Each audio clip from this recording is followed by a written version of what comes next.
안녕하십니까. 반갑습니다. 너무나 좋은 날씨 속에서 특별히 사랑하는 또 존경하는 결혼부 형제 자매들과 같이 하나님 말씀을 나눌 수 있어서 너무나 감사합니다. 항상 싱글에서만 설교를 해왔었는데 이렇게 또 결혼부 와서 설교를 하니까 분위기가 뭐라고 할까요? 좀 더 무게감이 있다고나 할까요? 무게감이 느껴져 너무 좋습니다. 가을이 무르익어가고 있습니다. 가을 하면은 많은 단어들이 떠오르는데 여러분들은 가을을 부를 때 무슨 계절이라고 부르고 싶습니까? 천고마비, 또 결실의 계절, 또요? 잊혀진 계절. 내일이 10월의 마지막 밤입니다. 네, 또 어떤 내용들이 또, 네? 추남, 가을 남자? 그쵸. 가을을 여러 가지로 부르는데 남자의 계절이라고 부르는 이유를 저는 개인적으로 생각하기에 그만큼 감성적으로 무딘 남자들도 뭔가 감성적으로 만드는 계절이 아닌가 생각을 하게 됩니다. 그 감성적이 되기 쉬운 이 가을에 하나님 말씀이 우리들의 마음을 터치하길 바라면서 같이 말씀을 나누고자 합니다. 누가복음 5장 말씀 같이 보겠습니다. 누가복음 5장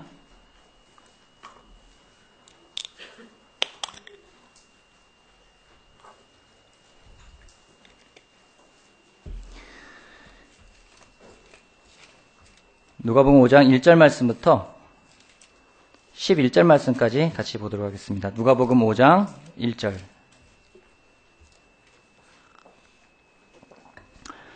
예수께서 게네사렛 호숫가에 서 계셨다. 그때 무리가 예수께 밀려와 하나님의 말씀을 들었다. 예수께서 보시니 배 두 척이 호숫가에 대어 있고 어부들은 배에서 내려서 그물을 씻고 있었다. 예수께서 그 배 가운데 하나인 시몬의 배에 올라서 그에게 배를 못에서 조금 떼어놓으라고 하신 다음에 배에 앉으시어 무리를 가르치셨다. 예수께서 말씀을 그치시고 시몬에게 말씀하셨다. 깊은 데로 나가 그물을 내려서 고기를 잡아라. 시몬이 대답하였다. 선생님, 우리가 밤새도록 애를 썼으나 아무것도 잡지 못했습니다. 그러나 선생님의 말씀을 따라 그물을 내리겠습니다. 그런 다음에 그대로 하니 많은 고깃대가 걸려들어서 그물이 찢어질 지경이었다. 그래서 그들은 다른 배에 있는 동료들에게 손짓하여 와서 자기들을 도와달라고 하였다. 그들이 와서 고기를 2배에 가득히 채우니 배가 가라앉을 지경이었다. 시몬 베드로가 그것을 보고 예수의 무릎 앞에 엎드려서 말하였다. 주님, 나에게서 떠나주십시오. 나는 죄인입니다. 베드로 및 그와 함께 있는 모든 사람은 그들이 잡은 고기가 엄청나게 많은 것에 놀랐던 것이다. 또한 세베대의 아들로서 시몬의 동료인 야고보와 요한도 놀랐다. 예수께서 시몬에게 말씀하셨다. 두려워하지 말아라. 이제부터 너는 사람을 낚을 것이다. 그들은 배를 무태 댄 뒤에 모든 것을 버려두고 예수를 따라갔다. 아멘. 몇 주 전에 싱글들이 같이 함께 나눴던 내용인데요. 오늘 설교의 제목은 열매 없는 가을을 맞이한 사람들에게입니다. 예수님께서 제자들을 처음 부르시는 장면이 나오는 대목입니다. 어떻게 예수님이 베드로를 자기를 따르는 제자로 만들었는지 잘 표현하고 있습니다. 그 전에 베드로는 예수님을 알았을까요? 몰랐을까요? 그 전에 베드로는 예수님을 알고 있었습니다. 베드로의 동생이 예수님을 만난 다음에 자기 형을 예수님께 데려가셨습니다. 그리고 예수님이 베드로를 보자마자 그에게 갈대와 같은 시몬이 아니라 너는 반석이다, 베드로다 라고 별명까지 지어주셨습니다. 그 뒤에 베드로의 장모가 열병이 나서 누워있는데 또 장모님을 고쳐주기도 했습니다. 그냥 예수님이 어느 날 길을 가다가 베드로한테 내 눈 봐봐, 나를 따라와 이렇게 따라간 게 아니라는 거죠. 그냥 만났는데 너 나 따라올래? 콜? 좋아, 콜. 따라간 게 아니라는 거예요. 뭔가 그들은 그전부터 알고 있었습니다. 베드로도 예수님을 알고 있었고 예수님이 기적을 일으키는 걸 통해서 조금이나마 믿음은 있었지만은 전적으로 따라가는 데는 아직까지 뭔가 부족한 게 있었습니다. 예수님에게 완전히 헌신하진 않았습니다. 하지만 예수님은 그러한 베드로를 보시고 세상을 변화시킬 거라는 꿈을 가지시고 제자를 부르십니다. 근데 예수님이 제자를 부르실 때 베드로의 상황은 좋은 상황이 아니었습니다. 밤새도록 애를 썼지만 물고기 그림자도 발견하지 못했습니다. 첫 번째 나누고 싶은 포인트는 열매 없는 노력의 아픔입니다. 열매 없는 노력의 아픔.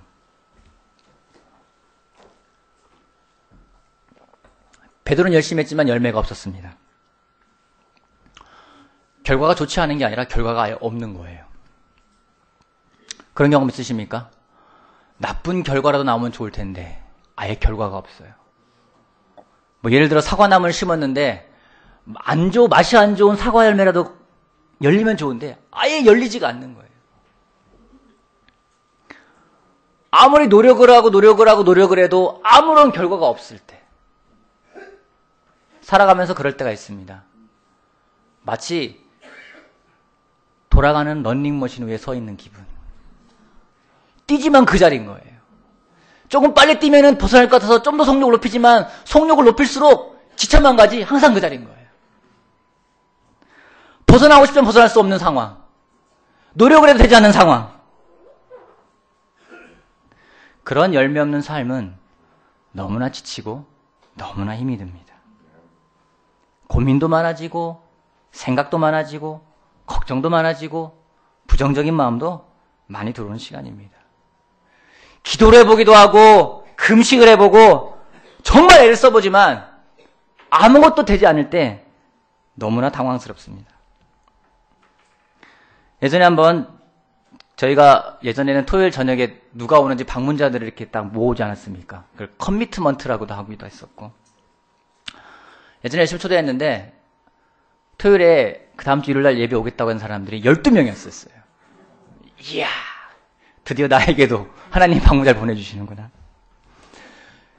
근데 일요일 아침에 전화를 하기 시작을 하는데 전화가 안 되는 사람도 있고 전화가 와서 못 오겠다는 사람도 있고 뭐 다음 주에 갈게요, 다음에 갈게요. 점점 전화하는 숫자가 늘어나면서 그날 한 명도 안 왔어요. 한 번은 캠퍼스 인도할 때 그때 성경부가 9개가 진행됐습니다. 동시에.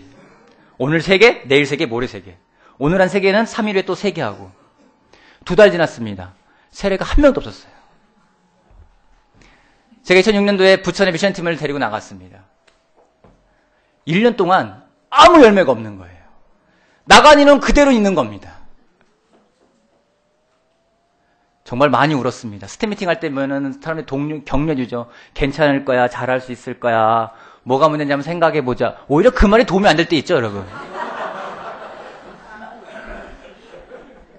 그냥 열심히 잘할 거야, 기도해 줄게, 이 말도 오히려 부담될 때가 있어요. 그만큼 열매가 없을 때 너무나 괴롭습니다. 싱글들 가운데도 그런 사람이 있습니다. 아주 열심히 데이트하는 형제가 있어요. 정말 열심히 합니다. 미리 알아보고 파트너 구하고 더블 구하고 장소도 가보고 엽서 써주고 선물 준비하고 매번 모든 자매에 그런 사람이 있어요. 근데 꼭 그 형제가 특별한 마음 있는 자매는 딴 형제를 좋아하고 그 형제는 또 다른 자매를 좋아하고. 예전에 한 형제가 저한테 와서 이런 고백을 하더라고요. 형, 저는요 브레이크업이라도 해보고 싶어요.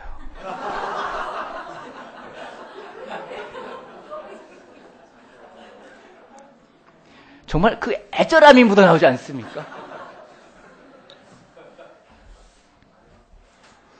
이런 상황이 계속될수록 긴장감이 더해지고요. 걱정도 심해지고요. 밤에 자다가 벌떡벌떡 일어나기도 합니다.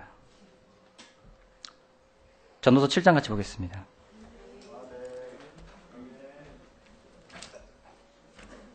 전도서 7장.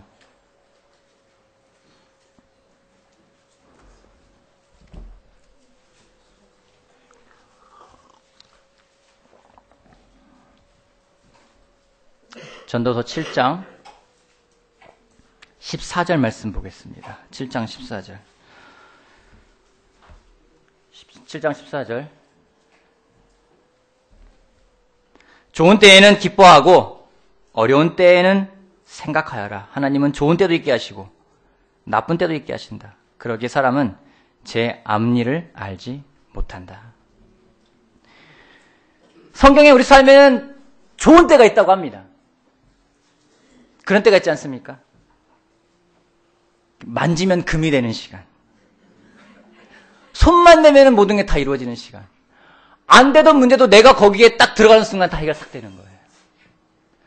말썽꾸러기 아이도 내가 말하면 다 듣는 거예요. 뭔가 기도를 작정만 해도 그게 이루어지는 시간. 금식하겠다고 결정만 해도 그것이 이루어지는 시간. 그런 적이 있습니다. 어느 한 남자랑 성경 공부를 하는데 다 됐는데 마음이 안 바뀌어요. 막판에 뭔가가 안 되는 거예요. 결정했습니다. 이 사람이 세례 받을 때까지 내가 금식을 하겠다. 그 다음날 세례 받았어요. 제가 그런 결정은 요즘 안 합니다. 그럴 때가 있어요. 너무 잘 될 때가 있어요. 내가 그냥 인벌브한 그 프로젝트가 다 성공하는 시간. 남들이 다 안 돼도 내가 설명하면 다 되는 시간. 남들은 못 팔아도 나는 팔 수 있는 시간. 반면에 그렇지 않은 시간도 있습니다. 잘 되던 일도 내가 들어가면 안 되는 시간. 만지면 금이 아니라 만지면 되던 금도 돌로 변하는 시간.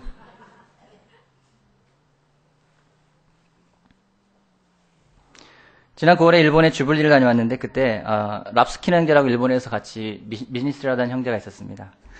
그 형제가 교회가 어려워지면서 다시 자기 고향으로 돌아갔어요. 자기 아내랑 아이 3명하고 돌아가서 자기 지역에 교회가 없어서 자기 스스로 셀프 서포팅을 하면서 선교사로 일을 했습니다.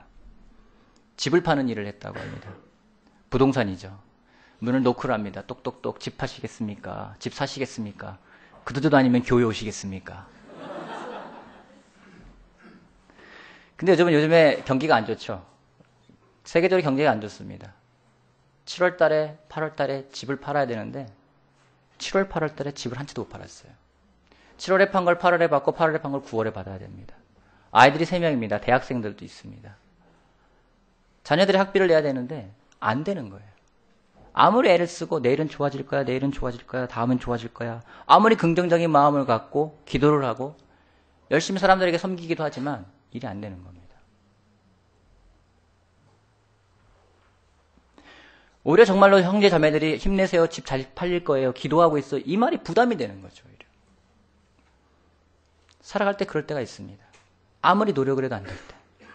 그때 우리에게 들어오는 유혹들이 있어요. 첫 번째 유혹은 이겁니다. 혹시 나한테 죄가 있나? 죄는 항상 있게 마련이에요. 하나님이 이 죄 때문에 날 벌하시는 게 아닌가? 하나님이 나를 떠나시는 건 아닌가? 점점 원망도 됩니다. 하나님이 나를 미워하는 게 아닌가? 하나님이 계시긴 계신 거야? 내가 이렇게 열심히 사는데, 내가 열심히 헌신하는데 왜 나한테는 이런 일이 벌어지는 거지? 원망하며 좌절하며 절망하게 됩니다. 그런 유혹의 시간이 너무나 많이 찾아옵니다. 밤새도록 고민하고 걱정하고 기도하지만 많은 사람들이 도와준다고 같이 기도한다지만은 금식을 하지만은 많은 걸 노력하지만 안 될 때에는 그런 유혹이 들어옵니다. 히브리서 12장 같이 보겠습니다. 히브리서 12장.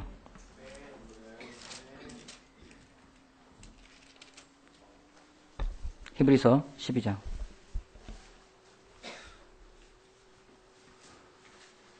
4절 말씀부터 보겠습니다. 히브리서 4장 12장 4절.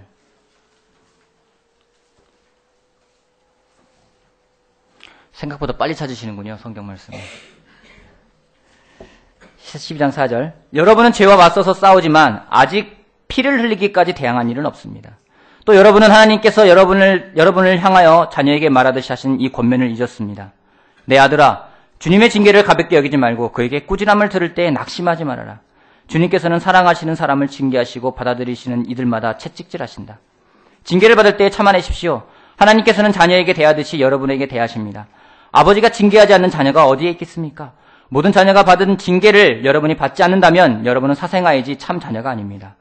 우리가 육신의 아버지도 훈육자를 모시고 공경하거든 하물며 영들의 아버지께 복종하고 살아야 한다는 것은 더욱더 당연한 일이 아니겠습니까? 육신의 아버지는 잠시 동안 자기들의 생각대로 우리를 징계했지만 하나님께서는 우리를 자기의 거룩하심에 참여하게 하시려고 우리에게 유익이 되도록 징계하십니다. 무릇 징계는 어떤 것이든지 그 당시에는 즐거움이 아니라 괴로움으로 여겨지지만 나중에는 이것으로 훈련받은 사람들에게 정의의 평화로운 열매를 맺게 합니다.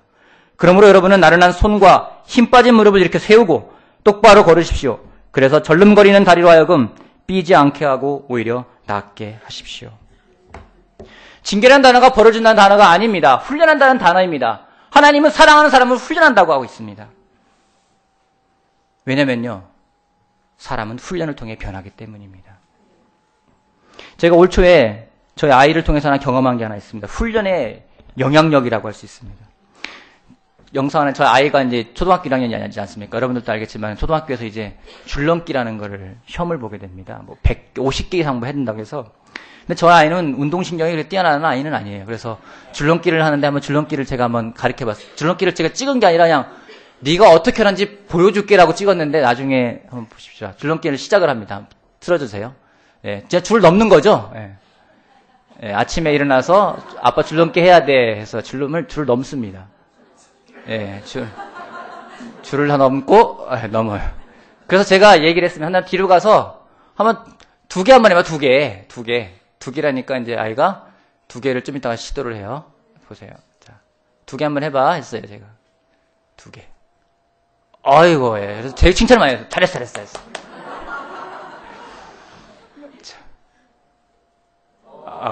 됐습니다. 예, 됐습니다. 여기까지 들어주시고요. 됐습니다. 예. 그 다음에 아이가 정말 열심히 연습을 하더라고요. 일주일 내내 학교 갔다 오면 연습하는 거예요.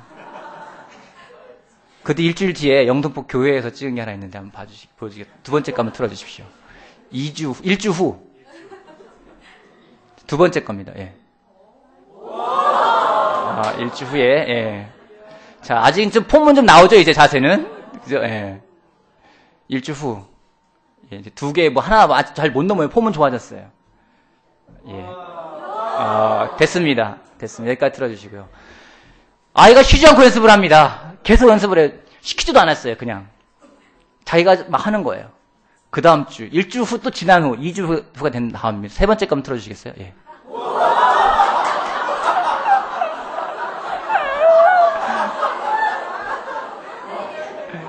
딱 2주 걸린 거예요. 됐습니다. 예, 거기까지 들어주세요. 처음에 저 영상을 처음 걸 보여줄 때 사람들이 그런 얘기 하거든요.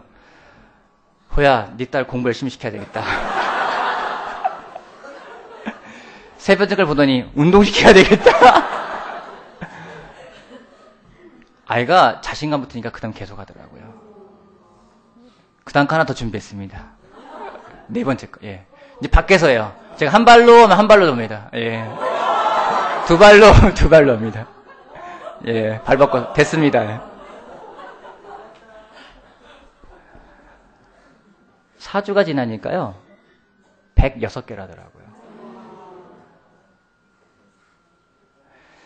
여러분, 훈련이라는 게 시작할 때하고 그 과정은 너무 힘들어요.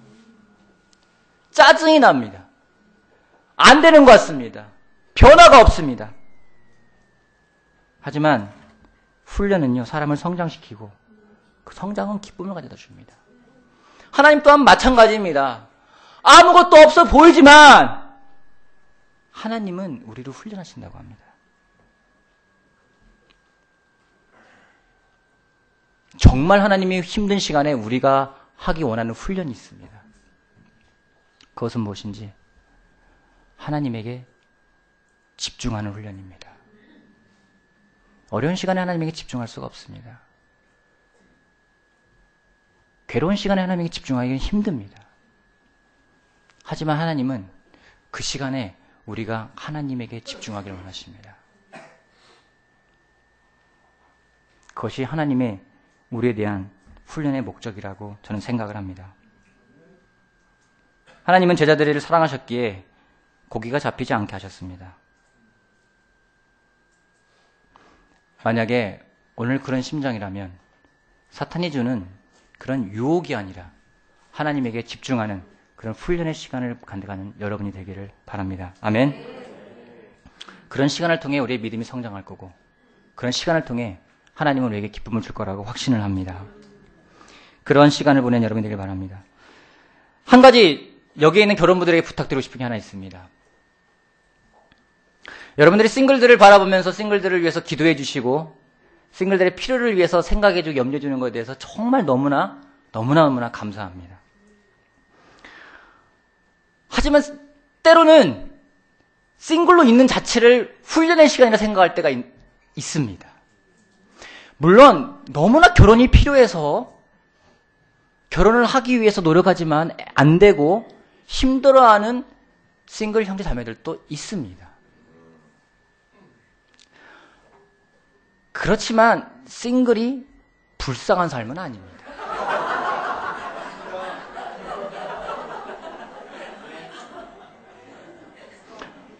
싱글들 가운데 자기의 삶을 너무 잘 즐기고 있는 사람들이 있어요. 여러분, 결혼 못한 게 죄입니까? 세상의 실패자입니까?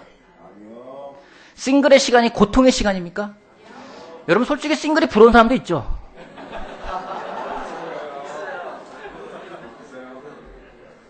저도 부러울 때가 있어요. 특별히 뭐 준비하고 나올 때 저만 나오면 되는데. 결혼은 필수가 아니라 저는 옵션이라 생각합니다. 오히려 결혼하지 않고 살아간다면 바울이 말한 더 좋은 옵션을 택하고 예수님을 닮아가는 삶을 살고 있는 삶이라 확신합니다.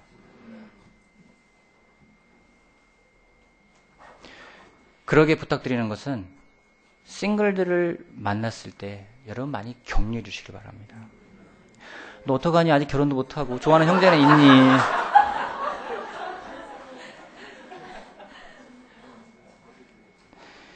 여러분, 세상에서 듣는 소리를 교회 와서 또 들으면요, 그들은 갈 데가 없습니다.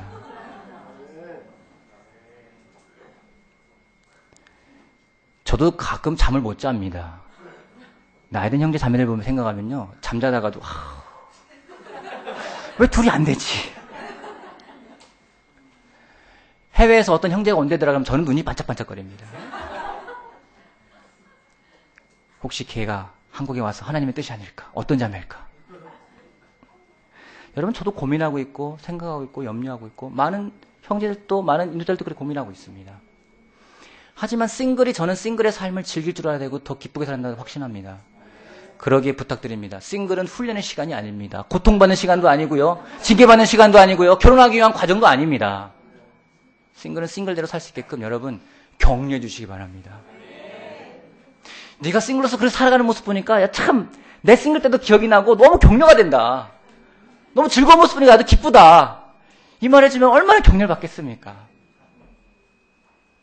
넌지시 가서 관심 있는 형제가 있어? 이런 말 하지 말아주시고 그 마음은 너무 감사하고 제가 감사하게 받겠습니다. 하지만 어려움의 시간이 아니라 벌받는 시간도 아니고 하나님이 고통을 주는 훈련도 시간이 아니고 오히려 기쁘고 즐거운 시간임을 여러분이 기억해 주시기를 부탁드리고 싶습니다. 그래서 어려운 시간에 우리가 하나님께 집중하는 게 필요합니다. 두 번째 포인트입니다. 다시 한번 가봅시다. 누가복음 5장 같이 보겠습니다. 누가복음 5장 다시 돌아가겠습니다.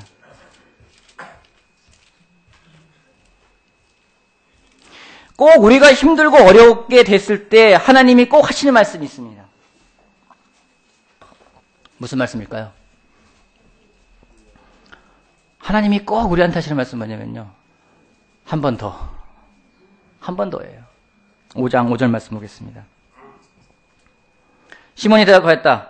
4절 말씀이에요. 예수께서 말씀을 그치시고 시몬에게 말씀하셨다. 깊은 데로 나가 그물을 내려서 고기를 잡아라. 시몬이 대답하였다. 선생님, 우리가 밤새도록 애를 썼으나 아무것도 잡지 못했습니다. 그러나 선생님의 말씀을 따라 그물을 내리겠습니다. 하나님은 어려운 시간을 통해 우리 마음을 끄집어내시고 그걸 직면하게 하시고 그리고 꼭 선택의 시간을 주십니다. 한 번 더 해볼래? 그만둘래? 그 선택을 주는 그 시간은요, 쉬운 시간이 아니에요. 그냥 좋은 상황에서 이거 할래? 그러면 좋아서 갈등하는 게 아니라 포기하고 싶은 마음이 너무나 많은데 한 번 더라는 건 너무나 힘든 시간입니다. 예수님이 베드로에게 준 도전은 베드로에게 쉬운 상황이 아니었습니다. 우리에게도 똑같은 선택을 주시고 선택을 원하십니다. 영적인 사람이 누구일까요? 개인적인 확신은 어려운 시간에 겸손하게 더욱더 하나님께 다가가는 사람이라 생각을 합니다. 겸손하게 하나님에게 다가가는 그 옵션을 택하지 않으면요, 우리는 그 시간에 이겨낼 수가 없습니다. 베드로가 이겨낼 수 있었던 것은 겸손했기 때문입니다. 그 베드로의 겸손의 선택이 기적을 경험하게 합니다.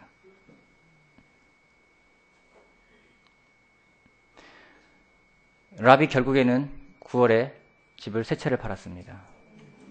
그리고 일본 주불리에 기쁘게 왔어요. 그리고 그때 나눴던 이야기가 자기가 믿음이 없었던 것에 대해서 너무나 부끄러웠다고 이야기를 합니다. 베드로도 똑같은 말을 합니다. 자기의 믿음 없음을 보고 주님 나는 죄인입니다. 나를 떠나주십시오. 우리가 그런 경험을 합니다. 겸손하게 하나님이 주신 선택을 했을 때 우리가 얼마나 믿음이 없는 사람이었는지를 보게 됩니다. 그리고 거기에 대해서 부끄러워하게 되고 회개하게 됩니다. 그 다음에 가져오는 결과는 뭐냐면요. 더욱더 하나님에게 헌신하게 됩니다. 어려운 시간을 통해서 베드로에게 정말 원하셨던 것은 온전한 헌신이었습니다. 예수님을 알고 예수님을 따르고자 하는 마음도 없잖아 있었지만은 그걸로는 부족한 거죠. 뭔가 더 큰 확신과 100% 헌신의 마음을 가져가길 예수님은 원하셨습니다. 한번 생각해 봅니다. 나의 마음은 과연 얼마나 하나님에게 가 있는가? 요즘 사회적으로 비정규직이 680만이다, 800만이다, 좀 가면 1000만 넘어갈 것 같아요. 이슈가 되고 있습니다. 여러분은 계약직을 원하십니까? 정규직을 원하십니까? 계약직을 원하십니까? 다음 달에 어떨지 모를 계약직을 원하십니까? 그런 사람 없을 겁니다. 때로는 우리가 제자 삶을 살면서도요, 계약직이 될 때가 있어요. 하나님은 우리를 분명히 정규직으로 부르셨습니다. 100% 종신직으로 부르셨습니다. 하지만 우리는 때로는 계약직으로 생각할 때가 있어요. 그 상황에 맞춰서만 하면 되는 겁니다. 하나님은 그런 마음을 원치 않으십니다. 랍스킨 목사님이 대학부를 인도하고 있었습니다. 아이가 3명이고 그 두 부부가 시작해서 12명이 됐어요. 그리고 인턴 1명을 세웠다고 합니다. 그래서 이 형제가 캠퍼스를 인도하는 거예요. 너무 잘 인도하고 있었어요. 근데 다른 교회에서 이 형제에게 우리 교회 와서 캠퍼스를 도와줄 수 없겠냐고 오퍼가 왔어요. 그 형제가 고민합니다. 랍도 고민하는 거. 있어야 되거든요. 근데 여기 있는 게 이 형제에게 별 도움이 안 돼. 왜냐면 서포트도 안 되죠. 가면은 좀 더 큰 교회에서 더 훈련 잘 받을 수 있을 것 같아서 고민하다가 그 형제에게 가라고 했습니다. 그리고 결정했어요. 그럼 어떻게 될 것인가? 내가 다시 캠퍼스에 100% 들어가야 되겠다. 그 결정을 하고 1년 지나서 지금은 24명이 됐다고 합니다. 2명이 시작했던 그 자비랑 선교사가 요즘엔 고민도 많아졌대요. 왜냐면요, 죄인이 많아지면 죄가 많기 때문에. 자기 거실에서 모였는데 지금은 40명이 넘어가는 거예요. 그 가운데 절반 이상은 캠퍼스가 차지하고 있는 겁니다. 온전히 기쁘고 싶다면 우리가 하나님에게 온전히 헌신하는 게 너무나 중요합니다. 여러분, 열매 없는 아픔이 아니라 런닝머신 위에 서 있는 그 슬픔의 시간이 아니라 여러분 기쁨의 시간을 갖고 싶습니까? 하나님 말씀하십니다. 온전히 헌신하는 것에 대해서요. 그 헌신이 우리를 기쁨으로 인도할 거라고 저는 확신합니다. 열매 없는 고난의 시간이 있다면, 괴롭다면, 유혹이 들어온다면, 짜증이 난다면, 원망스럽다면 그 시간은 하나님에게 집중해야 되는 시간입니다. 하나님에게 우리의 모든 마음을 다 집중해서 하나님을 더 알아가고 하나님을 더 따라야 되는 시간임을 우리가 기억했으면 좋겠습니다. 저는 그 길을 우리가 겸손하게 갔으면 좋겠습니다. 겸손하게 하나님이 주는 그 시간을 갔으면 좋겠습니다. 그리하여서 하나님이 주는 그 기쁨을 경험하는 그 시간이 되기를, 정말 열매 없어 힘든 가을이 아니라 하나님이 주는 그 기쁨을 누리는 그 가을의 시간이 되기를 너무나 바랍니다. 다시 한번 여러분들이 싱글들을 위해서 사랑해주는 마음에 대해서 다시 한번 감사를 정말 드리고, 싱글들 만나면 꼭 격려해 주시길 부탁드리고 싶고, 또 싱글 공부하는 사람도 있으면, 공부할 사람도 있으면 언제든지 전화해 주십시오. 010-9329-903-9032 연락해 주시면 감사하겠습니다. 여러분 사랑하고 감사하며 마치겠습니다.